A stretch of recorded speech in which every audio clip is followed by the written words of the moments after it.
And uh, Ryan, welcome to the Mac Reality Check Live.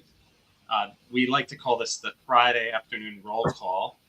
And, Jessica's dog is always here for the Floating roll in call. So midair. Ghost. She's a ghost. That's creepy. and Moni and Jessica don't live in the same house. This is just the stock background. You don't know that. You don't know that.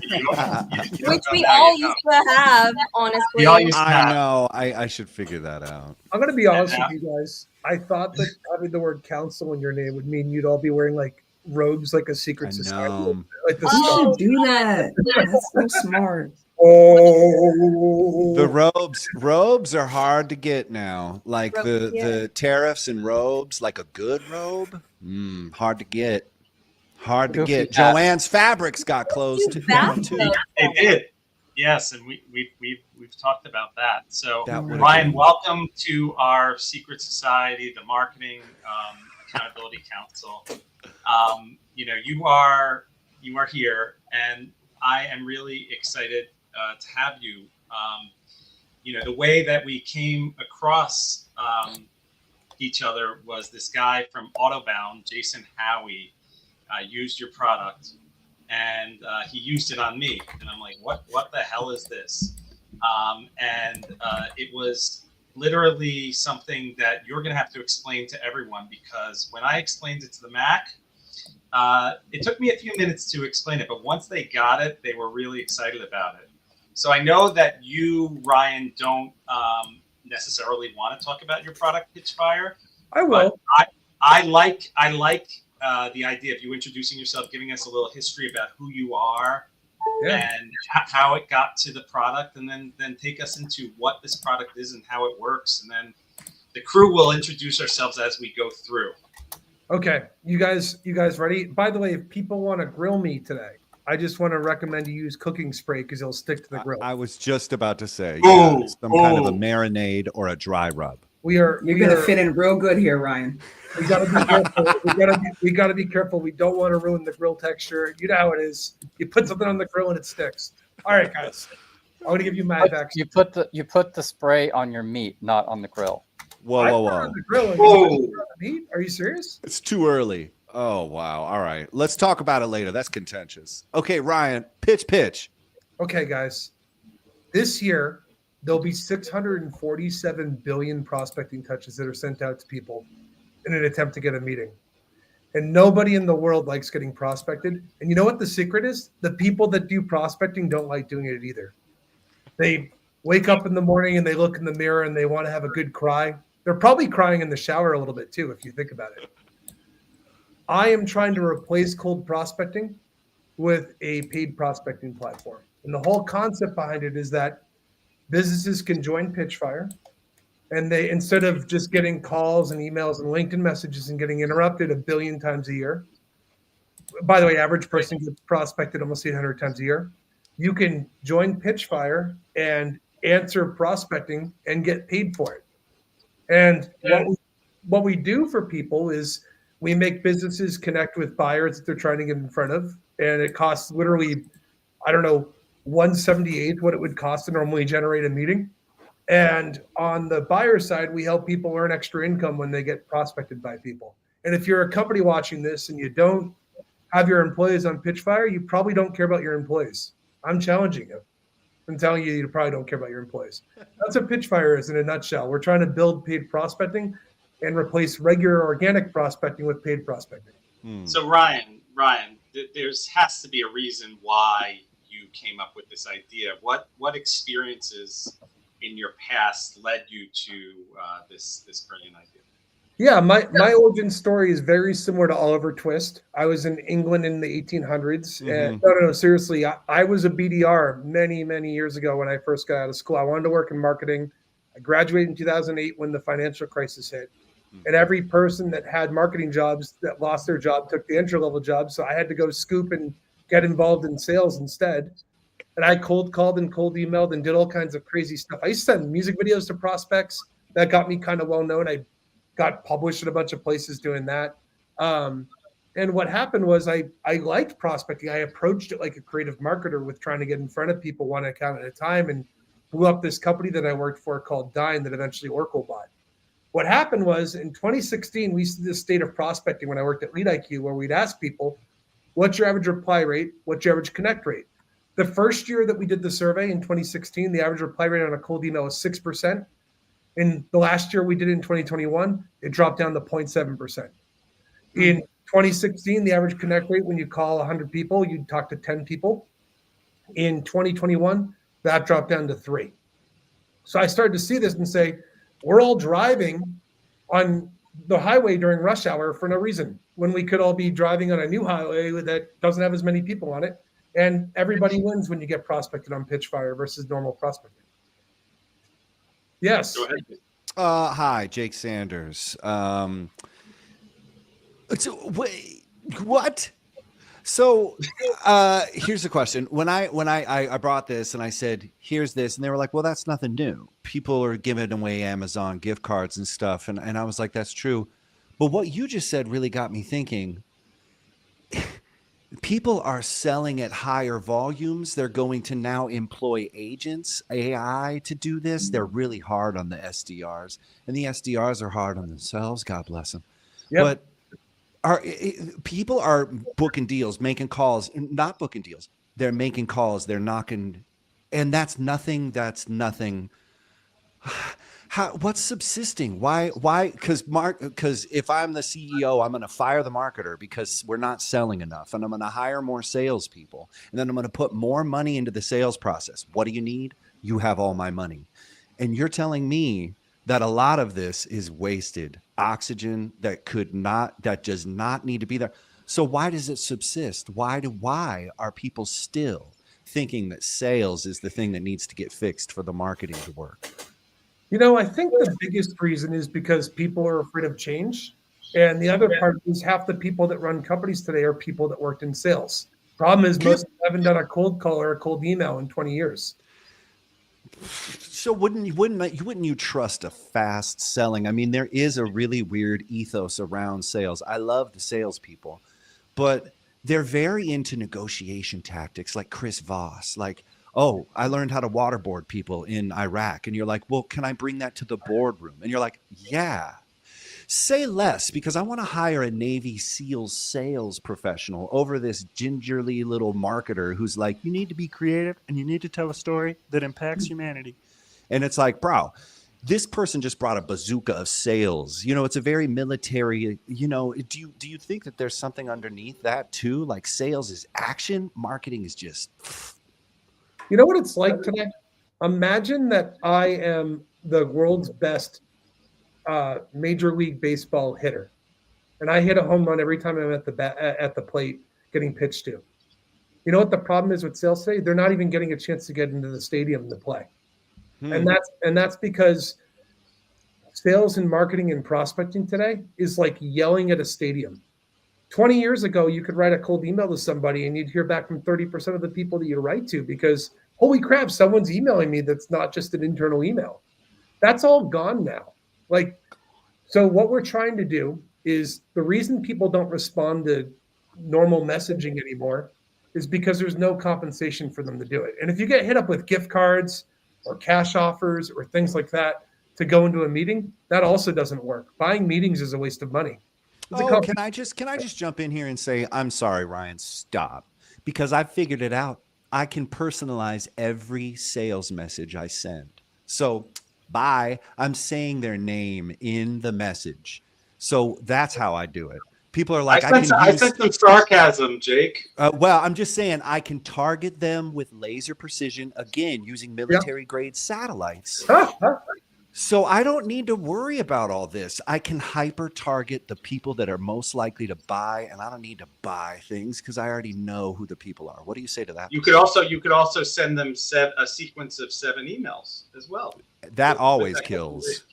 Yeah, do you guys know what the average positive response rate is today if you send someone 6 to 15 messages, which by the way, half of reps will? Are they personalized? They are with AI messages and things like that. But the problem is we just spent 5 years blasting people with templates and training them to not check their inbox anymore. Jess has a guess. 3%? The number is 0.4%.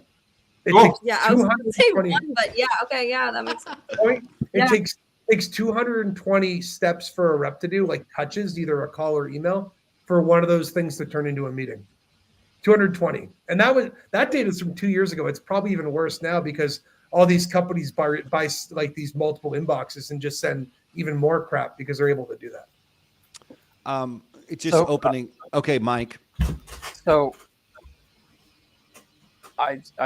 you certainly don't know this, but I'm a founder of a company that automated the receipt and review of inbound sponsorship proposal requests. And I've been involved in this sort of space I stopped being involved in it in about March, but I was involved in it at this time last year through about March. And the idea of contacting people 7 times, salespeople who were selling sponsorships. When I heard that, I couldn't believe it. I mean, for me, I'm like, if I send someone a message, I will follow up with them, and then I maybe will follow up a 3rd time. There's no way in hell that I'm doing it more than 3. 200. And that's a combination of me having respect for myself and having respect for other people. And so, but when the salespeople say, no, you have to do it at least 7 times and usually more, I'm like, this system is so just fundamentally dysfunctional and broken. Can I just jump in here and say you wouldn't have to do 7 touches if you had a brand people knew? I mean, yeah, you wouldn't have to do that. Question mark, because then my other question is, no matter how hard you're selling or shaking hands, 5% of the market is going to be ready to do it. 95% is going to be out. So it doesn't matter if you incentivize them or not. They might not make that move because it isn't that time. Yeah. Sorry, before you even answer that, Ryan. Hi, Moni. I think the distinction here is, and correct me if I'm wrong, Ryan, the real problem Ryan is trying to solve for is you can't even get in the room. Like, we can't even get you on the phone. That's first. We can't even get you out the box yet. Right. Yep. Then there's the whole get you in the sales process, which I think is what you're talking about, Jake. Like, we can't even get to what you're talking about because, bro, ain't nobody answering their phone. Nobody's looking at your email. Nobody's checking their DMs for you. Like, none of that traditional stuff is even happening. And what I was trying to say is if I was coming from Disney or Salesforce or Coke, a motherfucker would open up that email. They'd be like, oh, but if I'm coming from rimrangdingdongwidget.com and nobody gives a flying fuck because they don't even know who the hell you are. So you should have done some marketing before you started knocking on doors. Yeah, but you were online and you looked for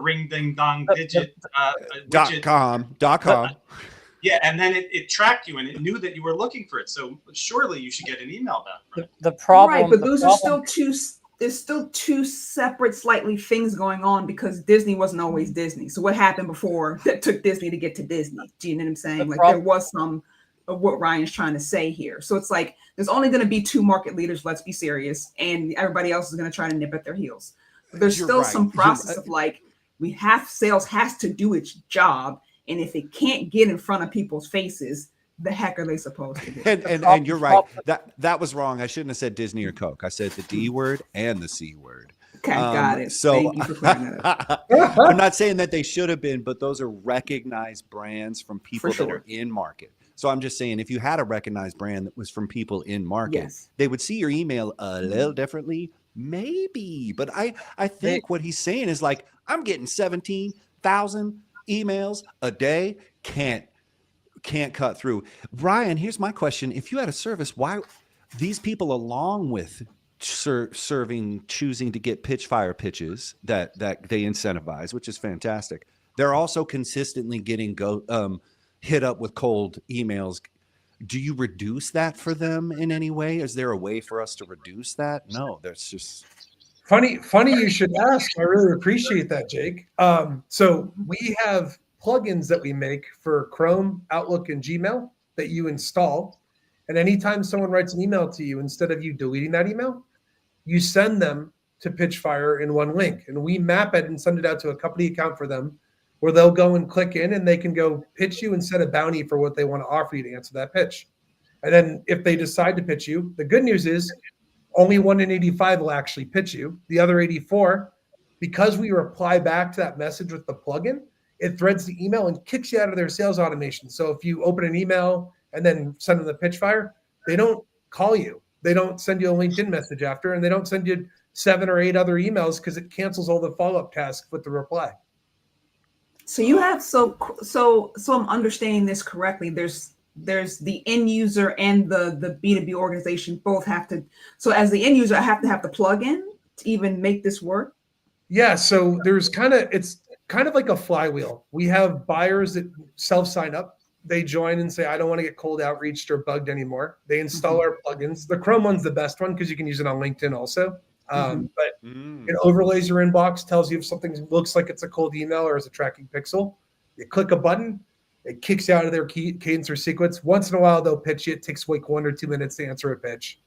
The rest, you're threaded. Usually you won't get follow-up tasks unless they're doing some like weird, like cheap mail merge stuff, then they're not using any sequencer. But most companies that are trying to sell to you that have any shot at actually getting your business are usually using some tool like Outreach or SalesLoft or Apollo or Smart or one of those companies. So the reply that Pitchfire fires back will cancel those follow-up tasks because they're all programmed to stop the automation after you reply. Got it. So from a sales standpoint, you're selling to other B2B organizations representing me, the buyer who's going to get pitched? We kind of have 2 sides. So we run historically what we've been doing to build the user base is we've been going to companies and saying, hey, put money in Pitchfire and we'll go send people money to come in and answer pitches. What we're moving toward right now is we're actually been having a lot of success with going after startup companies that want to have a procurement process, but don't want to pay a couple $100,000 to have a procurement process. Like, because you start adding SAP, Coupa, and all these other applications, it costs an arm and a leg to do that. Plus, startups hate red tape. Like, you don't want to have to go create a bunch of rules and nerd structure stuff. I just want to punch someone in the face and take their milk money when they suggest that. And I don't even like milk. So what we're trying to do is we're trying to get companies to lock the gates for their entire company. And the only way that you can get in is by paying money. And the good news is most companies won't pay you money. Ryan, you mentioned Outreach and some other providers of information, and we talked a little bit, and there's some juicy stuff that you might want to share, or you might not want to share about that landscape that I assure you, Michael and Jake especially, will eat up. This is what leads to pitches. This is the data broker thing. So can you give us? Yeah. Do you guys know how many people are? I already assume it's readily available for. I don't even know why people pay for it. It's readily. You can probably Google and get half my freaking information. So number. So yeah, it's out there. So just looking at G2 Crowd, this is companies that paid for reviews to get on that landscape. There are over 220 companies that have paid to get listed on their sales intelligence landscape, and they're selling stuff from email addresses, cell phones, phone numbers. They all use the same data brokers. So those people are layered in there also. And the way that they get data is totally sketchy. There are some companies, I was telling Jay about this earlier this week. There are some companies that are out there that will go set up honeypot websites that get you to apply for car loans and have a 100% rejection rate just to get your phone number, LinkedIn, and cell phone number. And most of those people that fill that out, that give you that data, they're selling that back to data companies. And they're, how do you get your data? No one's asking that question when you work at a data company. It's a whole sketchy underground world. And I know this because I worked at a data provider for 7 years before I started Pitchfire. I'm looking, people throw rocks at me. I'm part of the problem. I'm trying to fix this now. Now here's the thing. Prospecting is not unethical. I do think there's ethics with it because not everybody has the same privilege. If I didn't have a rich parent and got to go to the same mommy and daddy country club, I'd have no access to some of the people that are decision makers at these places. Prospecting kind of levels that playing field.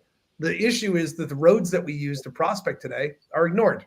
If you call someone on a phone Apple and Android both have default features now that will send it right to voicemail. They just launched a new call screening feature that's coming on the next version of iOS that will make the rep have to say who they are and why they're calling before you decide to answer the call.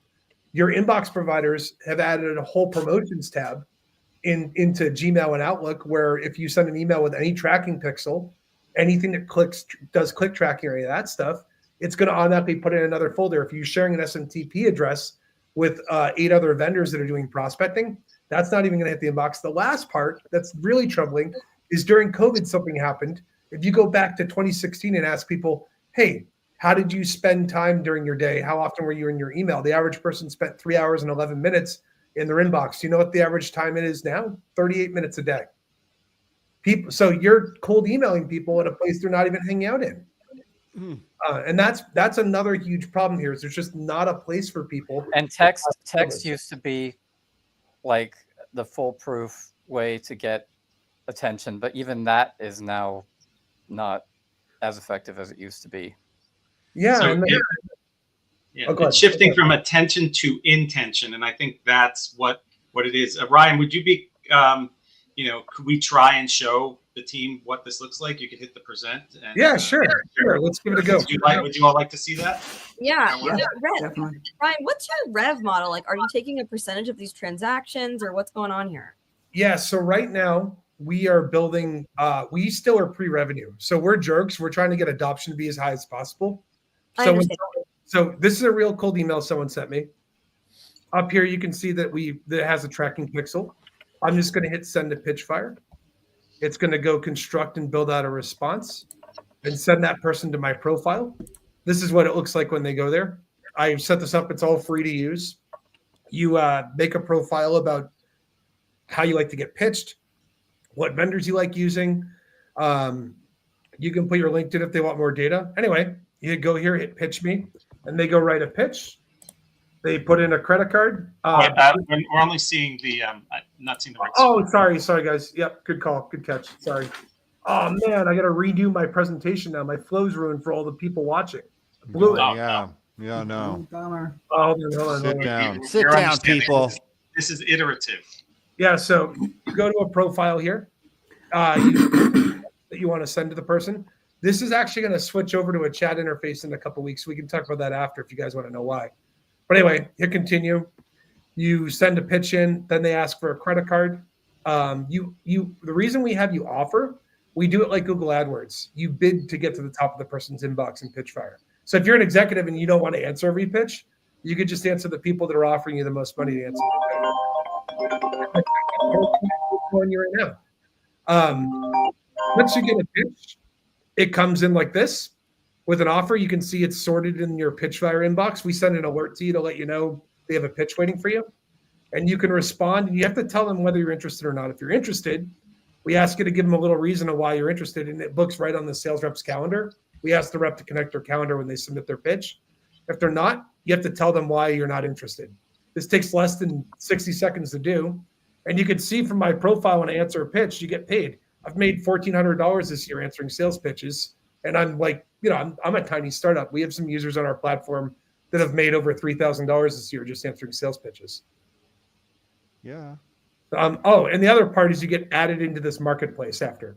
So you can go in here and see all the people that have joined, and you can directly pitch them. And that just avoids people calling and emailing you in the first place. So what questions you guys got?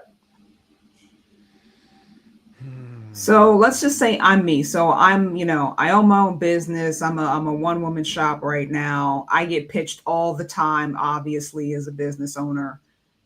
Can I use this, or do I have to be a member of some company, or like how does it work? Yeah. So the only thing that we ask is you have to. Do you guys cool? Are you cool if I kill the screen share just so I can? Work Yeah. Oh, cool. The only thing we ask is you have to use a work email. And the reason and logic behind that is we need to verify where you work, because I don't want someone to be like, I'm Mark Zuckerberg. You can trust me. Like, I need to actually know that the person says who they are. So we require people to use a work email to do it. You can still send people to Pitchfire from your personal email address afterward, but you require everyone to associate with a work email. So as long as you have a work email address, you can use it. Yeah, the marketplace sent my brain firing, because I'm like, if I if you get me to just be a part of the marketplace, right? It's just like that. It's a big database for people to sell people to sell into, potentially, depending on what they're selling. And then as me as the user, I'm like, if I'm going to get paid for this, that's an opt-in I'll do. You know what I'm saying? Like, yeah, it's like all these data providers steal your data, yeah. then resell it, and they're all making millions of dollars doing this every year, and you're not seeing any of it. So like, we're building up this big opt-in marketing network of people, and those people get compensated for being in there. Eventually, we'd like to take a 20% cut of every pitch, but like at the end of the day, what I really care about is we're trying to redistribute the marketing acquisition costs that we spend and just give it back to people. I mean, the average person in the United States has $90,000 in debt. Like, that's not including mortgages, by the way. Like, what are we doing spending $3,500 to produce a meeting at a company when I could give that money directly to the people I'm trying to get in front of? So the only problem that I see with this is it used to be, or I guess it still is, that if you work for a company and say you earn like airline miles or hotel points with your as part of your business expenses, like they won't let you use them as your own. They put restrictions on like what you can earn doing your job for the company. So how many businesses are okay with their people who are getting pitched being able to get paid for getting pitches? Yeah, so what we're doing is we have the product-led growth motion where people just self-sign up and use it, but we're also going and talking to companies about putting their whole employees on, because there's selfish reasons. If I go get American Express to join Pitchfire, for example, and one person from American Express joins and gets pitched, and they send someone to Pitchfire, and that person says, I'm not going to pay that person. I'm just going to go email and call someone else. All it does is it's kind of like putting a flood up and blocking a dam and sending more cold emails to someone else at the company. That's what a rep will do. On Pitchfire, if you have a full team on, you're 75x more likely to get pitched a second and third time you get sent to Pitchfire by a different member. And the downside of getting pitched at a company is you usually lose somewhere between $1,300 to $1,400 a year in lost wages from employees getting distracted with calls, emails, and LinkedIn messages. I mean, how many of you guys get a message on LinkedIn and it goes on your phone as an alert and you click it and then you doom scroll on LinkedIn for 10 minutes instead of doing your normal job? This is like me, because I don't have LinkedIn. Except for mine. that respect. But it's the same thing for other stuff too. I mean, if you get an email on your in your inbox and you see an alert for it and you're in between meetings or something, you're actually cognitive switching and you're not putting focus or effort into the thing that you're doing. So we're trying to. I told you I didn't want to pitch too hard. No, but we like explaining. this. Yeah. Okay, You're explaining, which is I important. just like there's actually a huge problem right now with cognitive switching. We're all getting stupider because we're not doing critical thinking and task because we switch off of things all the time with all the distractions. I got to stop you right there. I was talking with an attorney last night for an hour and 45 minutes. And on the clock, did you pay? Oh no, the bill. I was not on the clock. Okay, all right. And he was telling me that his son has recently stopped using social media. And Jake, I know you'll love this. He's reading books. No. And he's like 22 years old. And he said to this guy, John, told me that his son came to him and said, I'm not doing this because I'm afraid. And he said, I don't know if this is the word the right term, but I will get digital Alzheimer's. Oh, Yep. Like he's aware that all this like short attention span theater and everything is like degrading his brain. And he's understanding that this is not good for my health. So I've got to stop. Yep. It's not if you get interrupted by something, which by the way, that's not even including advertisements, display ads. I mean, sorry about that. We've all been in the underground world of marketing. We know the things that we've tried to do to get in front of people and fight for attention. This switching makes us dumber. It's almost like you have you have a trail that we all walk on psychologically to get in a groove and do things. And what we're doing is when we see other stuff, we start walking off the other trail, and then the other trail starts to grow. And it's harder for you to get back to sitting down and actually focusing and thinking for a little while. So like this is another thing we're trying to do to block off some of that problem. Two things. Yes, love that. That wasn't one of the two. That was a pre. Okay, here's the first one. Can you make that one of the two? That'd be great. Love that. Okay. AI agents, SDR bots.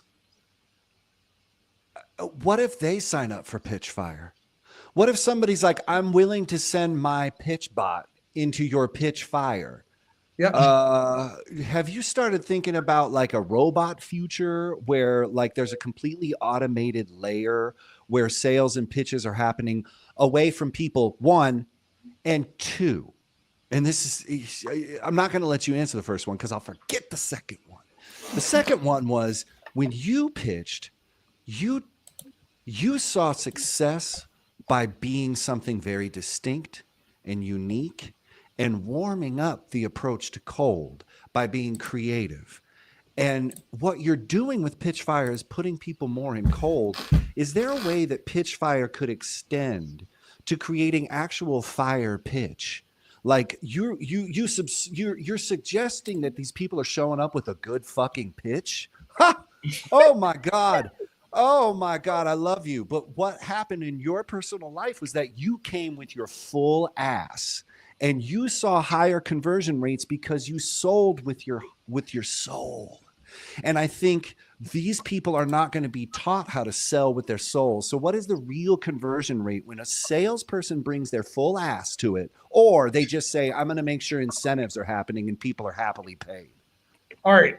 I'm going to try and answer part one. Sorry. Real quick. Part one was about AI bots for the people at home. Here's the deal. We actually, I answered this question on This Week in Startups competition. We did like a pitch competition. I'm based in New Hampshire, and we beat Silicon Valley when we were doing like a pitch madness thing. It was cool. But one of the questions that they brought up was like, what are you going to do about AI bots and stuff? So like investors are asking this too. Sure. My viewpoint is AI bots right now are just pretending to be humans and send emails and calls and do all this stuff to us. If they're going to do that, and I'm going to take the time and they're not even going to put a human being behind it, I deserve to be compensated for answering that AI bot. And if that AI bot can fund and pay humans, that's win-win for us, especially if we're going to start seeing the deprecation of a 40-hour work week, which might happen too, right? Sure. Part two. Go ahead. Anyone want to comment on that before I go to part two? Okay, go ahead. I'll save the question. Okay. Part two, you were asking about pitching warming up, and I brought fire. A lot of what I view is like cold emails have been going out since the late 90s with people. The first cold email ever was in 1978. It was some guy trying to sell a seminar at Stanford College, and he emailed every person that was using like the ARPANET, whatever email thing, and apparently it had like good attendance and a crazy reply rate. But what ends up happening with these things is more and more people use them. Pattern interrupts start happening. My vision of this thing is right now it's starting with text and replicating what you do over cold email and text message and LinkedIn message and bring it over to Pitchfire. My vision for this thing eventually is that you might go in and you might get a team to be almost like it might almost be like, hey, we need to make a Super Bowl ad this year. But instead of spending $1 million on a Super Bowl ad, you might spend $30,000 to make an ad for one account you're trying to break into. And it'll be worth it because that account sees your video or thing that you're making for that one account and the quality of your prospecting is that high. You know that you're going to get a 60% response rate, which is what people get on Pitchfire, by the way, right now. So average response rate with a cold email, 0.7%. On Pitchfire, it's 60%. Wow. So that's like that's why we're like, my vision for this is if I know that I have a 6 out of 10 chance that the person's actually going to go look at my pitch and answer it, I'm going to freaking work my ass off to make that pitch as creative as possible. Soon you can upload videos, audio, all that stuff. That's exactly right. I mean, we're talking about, what you did back in the day and what you do. If anyone follows Ryan on LinkedIn, he wears a star jacket. He's very charismatic. He personalizes things. Do you have your jacket right there? I was looking. That's why I was looking to see if it's in here. It's not, but I do have. It's funny. I'm looking at one of my props. Though I do have a giant check for some reason in this room. Why do I have a giant check? I just got one of those giant checks. Insane. No, you did not. Yes, I have it. I took a photo. Stop it. I can get you a giant check. Everyone's I think I used it for Just go catch it. I think I used it for a product hunt video or something. Like I had a giant check for some reason. All right, what were you saying, Jay? Sorry. What I'm saying is that, in the MAC, I think one of our visions is to help people who want to express themselves to actually say what's on their mind. That's a journey that I've been on, and we are all working towards. And I really do believe that if people sort of identify these are the 8 companies I want to go after, and I will make a personalized pitch and a personalized attempt to find the right people on LinkedIn and do all that, that works. The reason I know it works is my girlfriend did that. She targeted the event space. She went after 8 companies. She had lunch with someone in the event space, and now she got a job from doing that. But the outreach that she did was personalized. It's like, I know this person who you know. I worked with you 10 years ago, and it worked. But how often do salespeople want to do that when they're incentivized to get 300 people in Salesforce? Yeah. So go ahead. So I have a question. What is your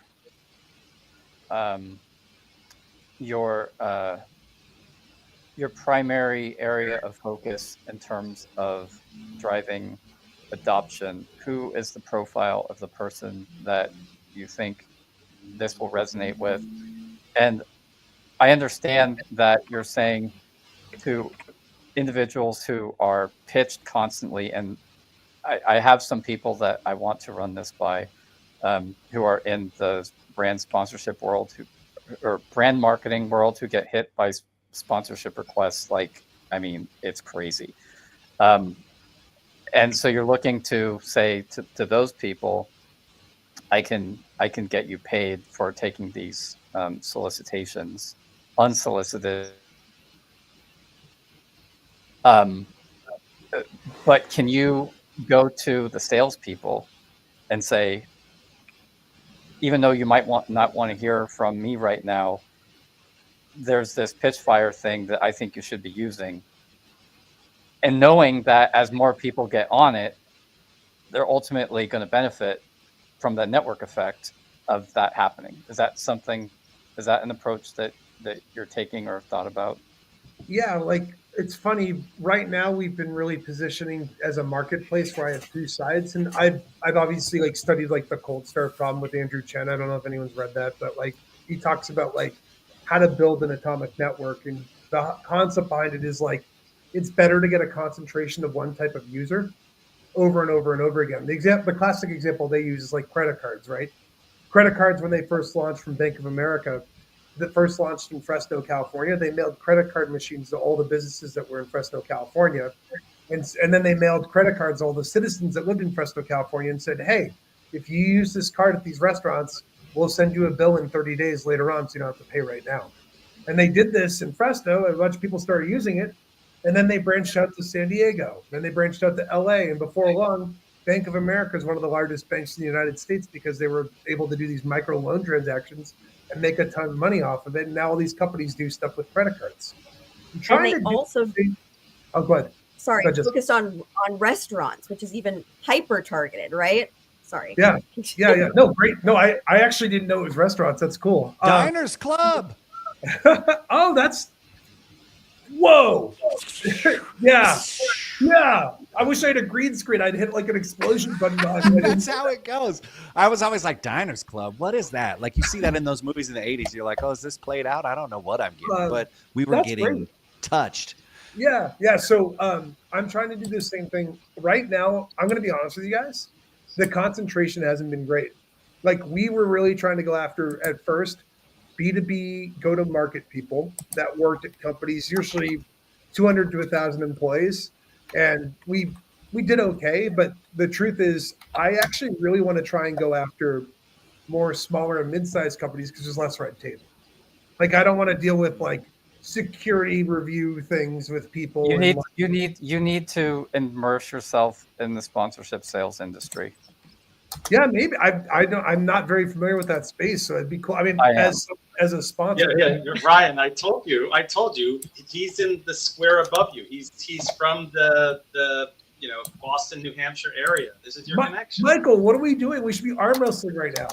Yeah. Let's get coffee or something. But Over the top. yeah, so I'm great movie. The world doesn't meet you halfway. That's actually what it was originally called. But anyway, that's right. Over the top reference. People didn't know they were going to get that today. My perspective. Sorry, I'm talking so much, guys. But No, it's perfect. I love it. Well, this okay. this is I'm good. just trying to keep going. My perspective on it is like I would actually I really want to get this to have full teams, and it's a lot better if full teams use it. So like that's kind of like the area we're going to try and focus on next. Here's one of the things that I'm just thinking of. You just said that the cold calling thing was floating on a cloud of nonsense because no one was getting through, no one was. But also, I'm wondering, is that related to the adoption rates that you're seeing? Because you're kind of built this product off of an ecosystem that's sort of disappearing. Yeah. I think part of it. Have you guys ever heard of the outbound paradox? Mm-mm. So I think I talked about this with you, Jay, a couple weeks ago or whenever we first talked. But the concept of the outbound paradox basically is what happens is over the past 10 years, companies are doing more volume. They're sending more emails and doing more calls because they're getting less replies from people. Mm-hmm. But what it's And actually you will continue until morale improves. Yeah. Yeah. Send more. So they keep upping the amount of touches they're supposed to do every day. Like reps have activity goals and stuff. And one of the issues with that is that it's actually training prospect to not look at email and not look at phone because the volume's so massive.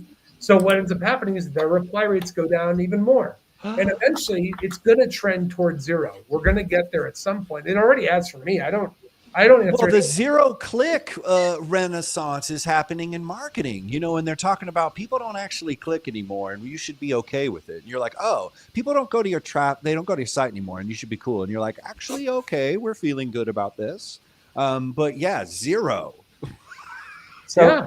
last year around this time, I had a encounter with some sponsorship salespeople, and when they told me about the seven contacts to get a response, and it was amazing to me how not any of them, I mean, there was like 15 of them in this Zoom call, and not any of them understood the math. They thought I'm making 7. They weren't thinking, well, the 15 other people on this call are making 7 too. Oh. They were like oblivious to it. And I was just like, how can you be so naive? You're going to make sure that no one responds to anything anymore because they're so overwhelmed. So anything that is a gold nugget that passes their way, they're going to miss it because they're just going to throw everything away. And that's what's happening with AI-driven content now. People are rejecting everything, even if there's real stuff that's good, because they think it's all fake. It made me think of, you guys know, like the Scott Brinker MarTech landscape. Oh, Yep. yeah. Love that. Love to zoom in and out of that. at Still my can't see leisure. it. So you can zoom in 1,000 times. You can't see Zoom it. in.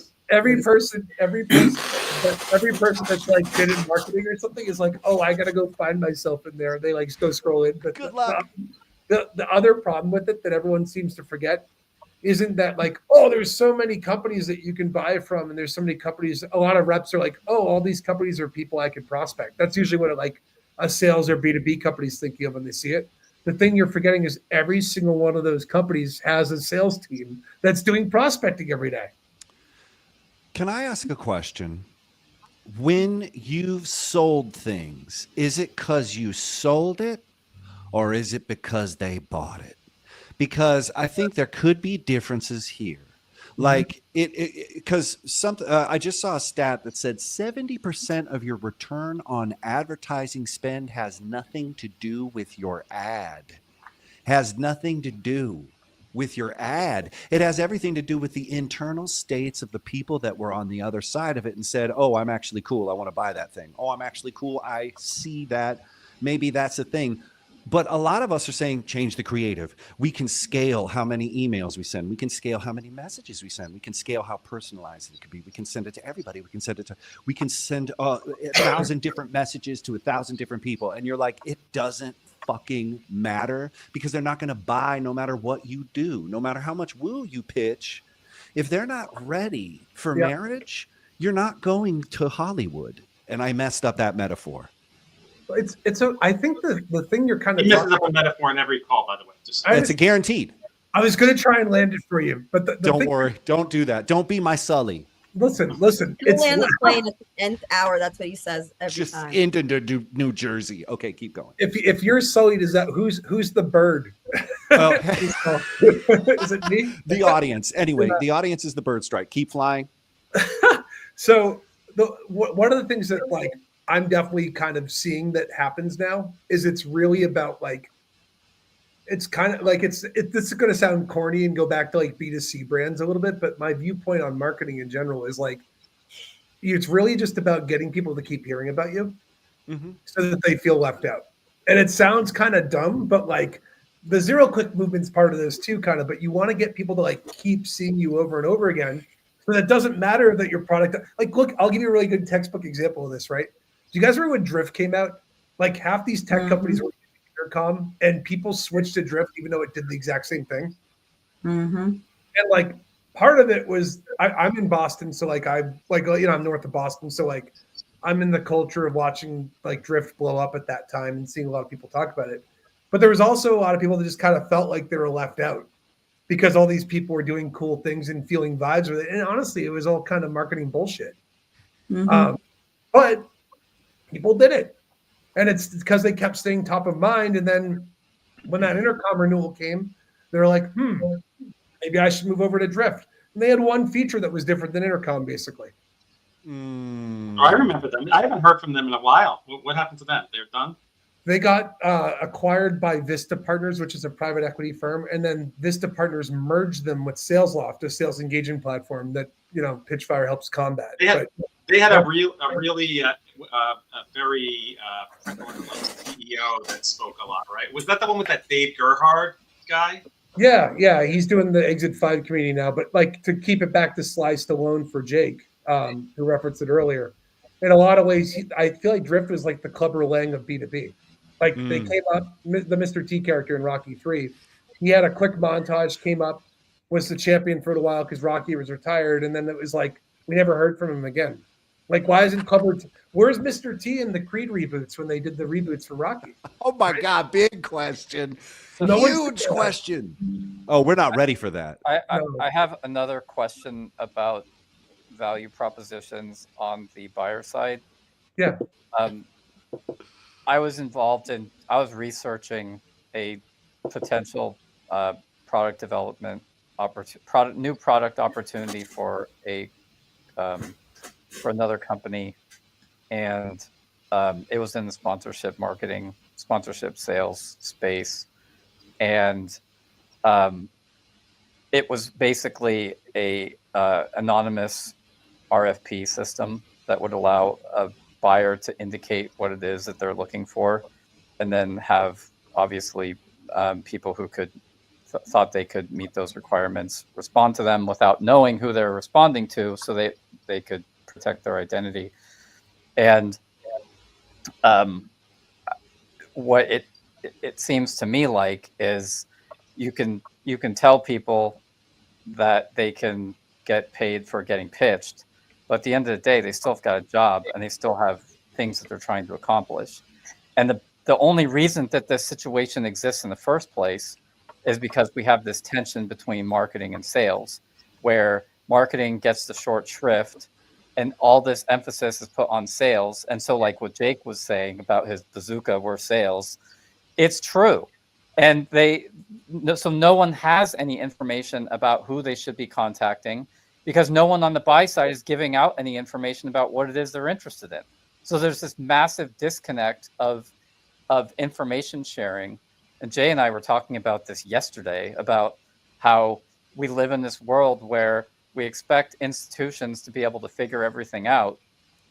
As for us as individuals, But what we don't understand is we have to share information with those institutions back and forth. Otherwise, we're just constipated. We can't move forward or make any progress or solve any problem on anything.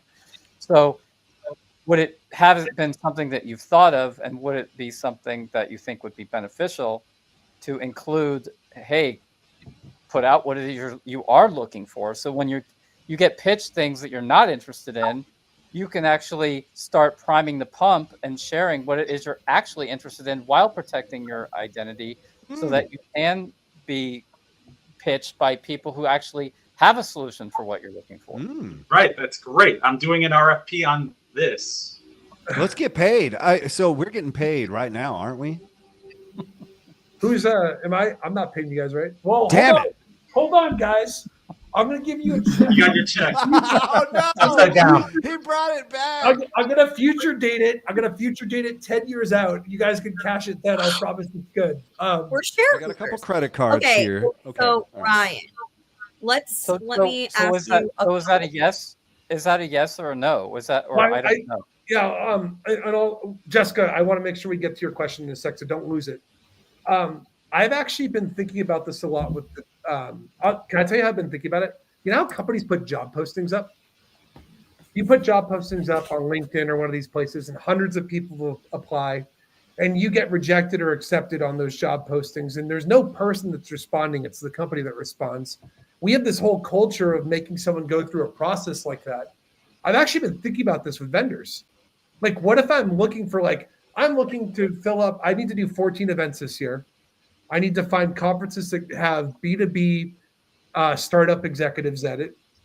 Go apply. This is my budget. Go apply to give me a piece of that budget. And we can have companies go in and bid almost like what the government does with construction jobs and stuff. And so I've been kind of thinking about that a little bit, like almost like creating a job application process, but except for vendors.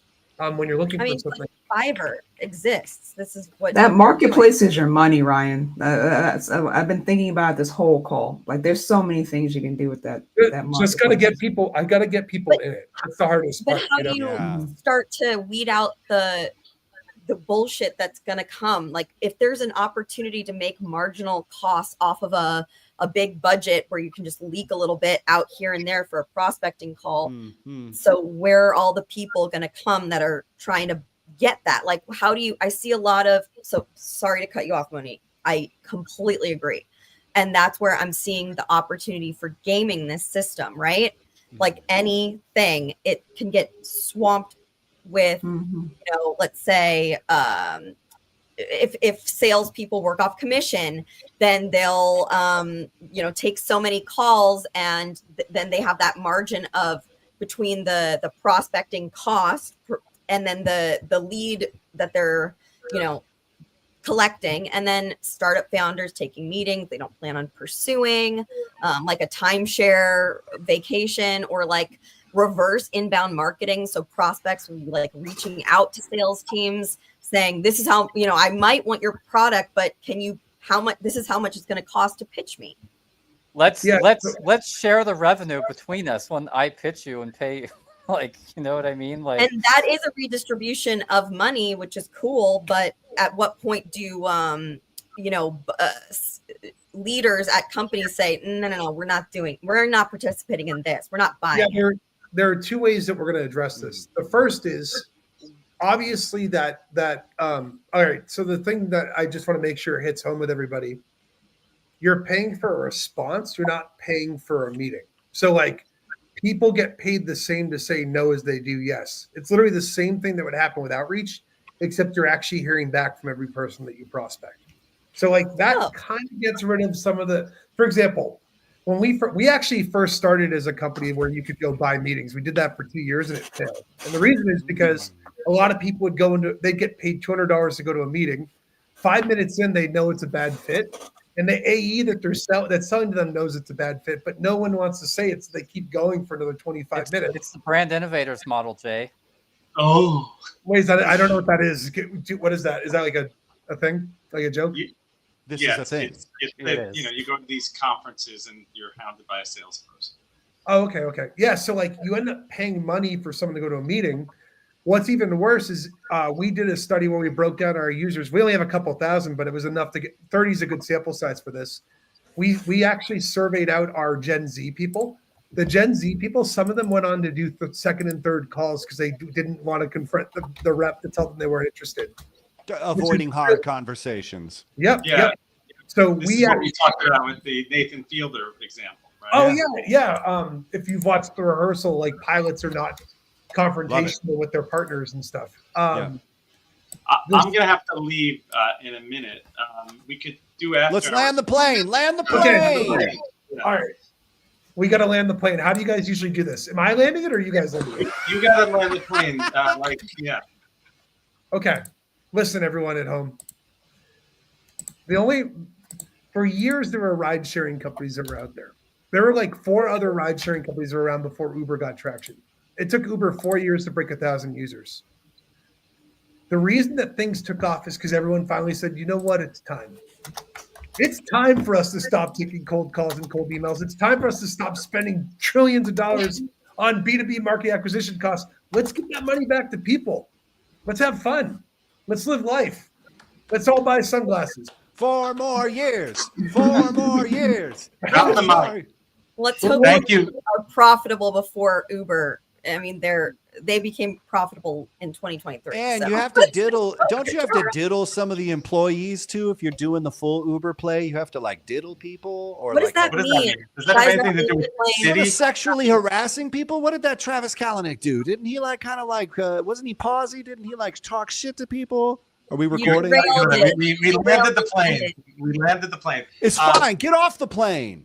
It was the mic drop, Ryan. Thank you for joining us. I'm going to Thanks, end the guys. stream right now. Oh yeah. But I definitely look forward to more conversations. We're going to do that wrap of all the stuff you talked about. There'll be an article. And if you want to maybe, I don't know if you have an affiliate link, you send me a link so we could know if anyone came from the mat. Okay, I'll make that, but I will do that after. Everyone, thank you for listening. Even if you don't like us, last thing I just want to plug, if anyone hates going to normal marketing conferences, I'm throwing a go-to-market summer camp in New Hampshire in September. You can stay overnight. It's literally an overnight summer camp with bunk beds and stuff. I hope all you guys go. It'd be really fun. That sounds amazing, man. Yeah, hit me up if you want to go. I'll give you info on getting tickets and I'll stuff. put the details in the article. Cool. All right, Thank you. thanks. Okay, bye-bye. Thank you, Ryan. Cool. Thanks, guys. Thank Great you, meeting Ryan. everyone. Thank you for sharing. We should Thanks, talk. guys. Thank you.